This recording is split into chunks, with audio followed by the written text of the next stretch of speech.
Hello listeners, this is the 24th continuing video of Mahabharat audio series. This video will be regarding chapter number 24. Name of the chapter is The Wager. So let's begin with the chapter. At the sight of Vidur, Yudhishtra anxiously inquired, "Why are you so cheerless? Is it well with all our relations in Hastinapur? Are the king and the princes well?" Vidur acquainted him with his mission. "Everyone in Hastinapur is well. How fares it with you all? I have come to you invite on behalf of King Dhritarashtra to come and see the newly erected Hall of Games. A beautiful hall has been erected there, even like yours. The king would like you to come with your brothers, see everything, have a game of dice, and return to your capital." Yudhishthir seemed to ask counsel of Vidur. "Wagering games create quarrels among Kshatriyas. A wise man will avoid them if he can. We are ever abiding by your advice. What would you have us do?"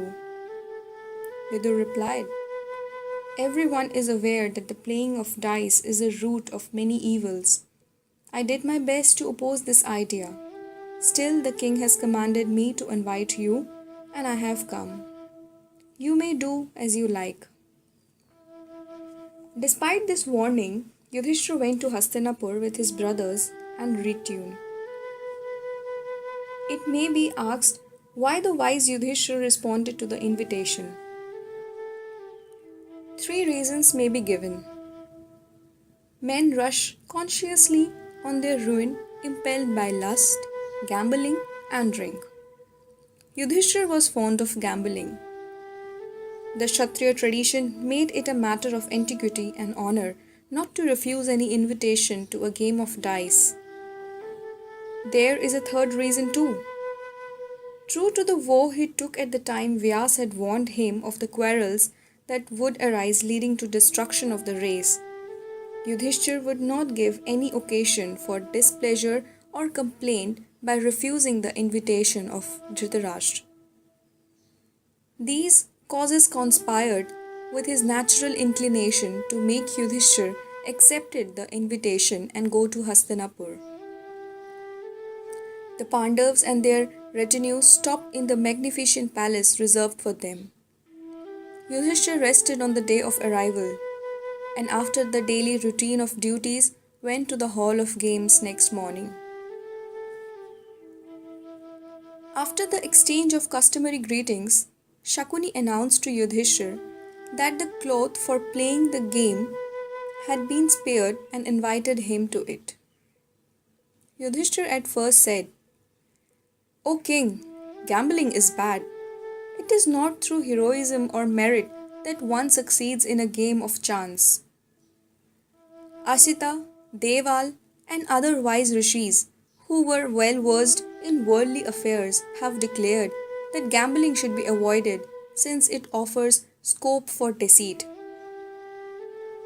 They have also said the conquest in the battle is the proper path for the Kshatriyas. You are not unaware of it?" But a part of himself weakened by addiction of gambling was at war with his judgment, and in his heart of hearts, Yudhishthir desired to play. In his discussion with Shakuni, we see this inner conflict. The keen-weighted Shakuni spotted this weakness at once and said, "What is wrong with the game? What in fact is a battle? What is even a discussion between Vedic scholars? The learned man wins victory over the ignorant. The better wins in every case. It is just a test of strength or skill. That is all. And there is nothing wrong in it. As for the result, in every field of activity, the expert defeats the trio, and thus that is what happens in the game of dice also. But If you are afraid, you need not play.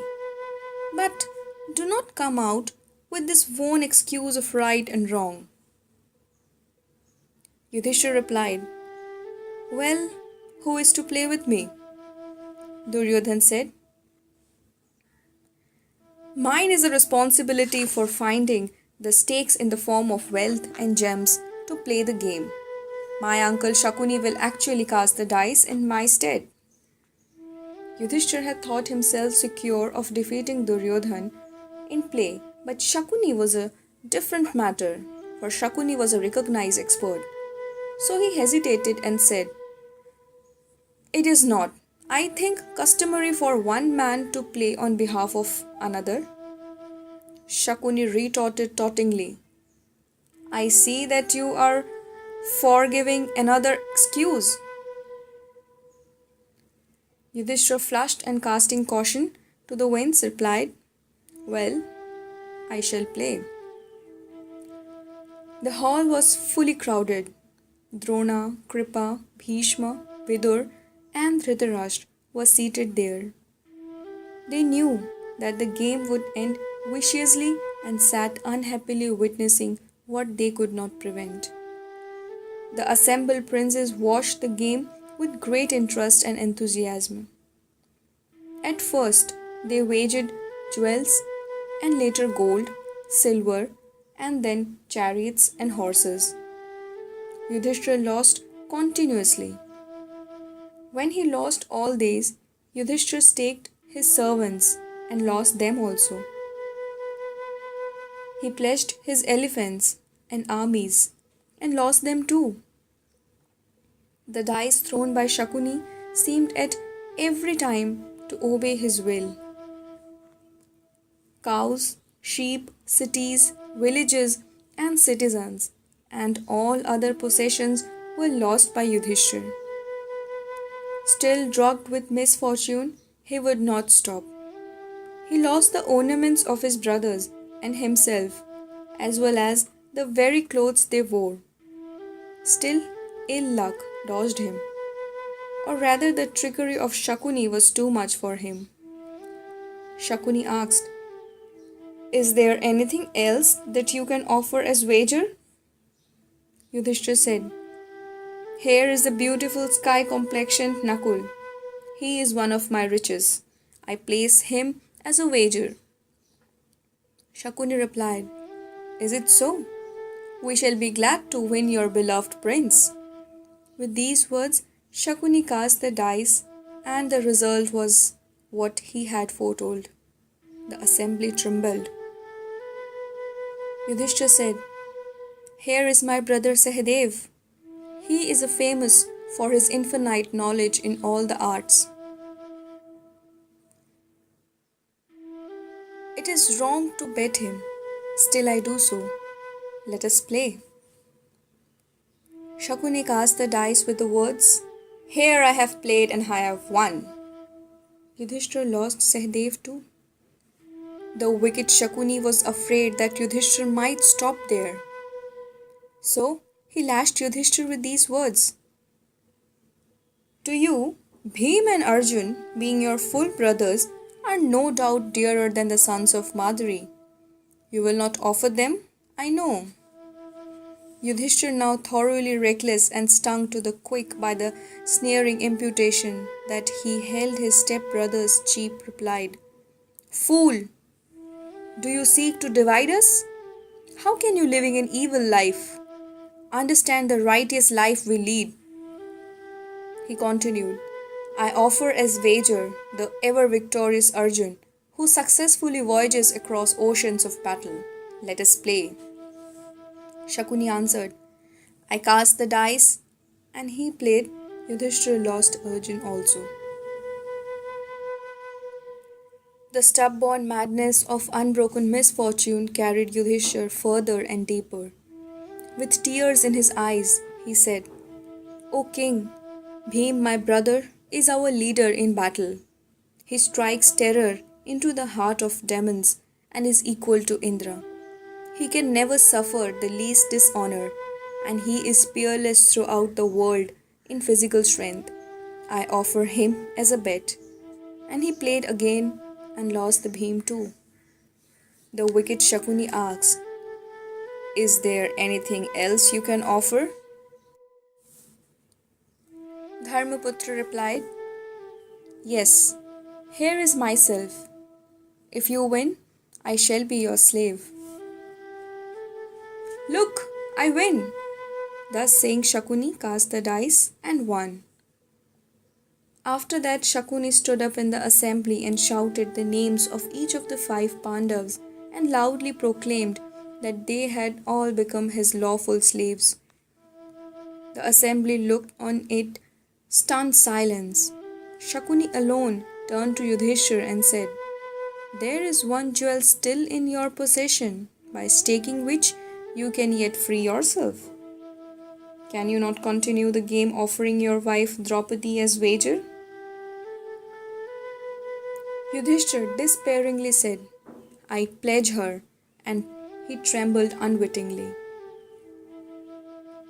There was audible distress and agitation in that part of the assembly where the elders sat. Soon, great shouts of "Fie, fie" arose from all sides. The more emotional wept, others perspired and felt the end of the world was come. Duryodhan, his brothers, and Karna shouted with exultation. In that group, Yudhishthira alone bent his head in shame, and sorrow had heaved a deep sigh. Shakuni cast the dice and shouted again, "I have won!" At once, Duryodhan turned to Vidur and said, "Go and fetch Draupadi, the beloved wife of the Pandavas. She must henceforward sweep and clean our house. Let her come without delay." Vidur exclaimed, "Are you mad that you rush to certain destruction? You are hanging by a slender thread over a bottomless abyss. Drunk with success, you do not see it, but it will engulf you." Having thus reprimanded Duryodhan, Vidur turned to the assembly and said, "Yudhishthira had no right to stake Panchali, as by then he had himself already lost his freedom and lost all rights. I see that the ruin of Kauravas is imminent, and that regardless of the advice of their friends and well-wishers, the sons of Dhritarashtra are on the path to hell." Duryodhan was angry at these words of Vidur and told Pratikami, his charioteer, "Vidur is jealous of us, and he is afraid of the Pandavas. But you are different. Go forth and bring Draupadi immediately." Chapter 24 finishes here. Keep listening next Mahabharat audio series in the next videos.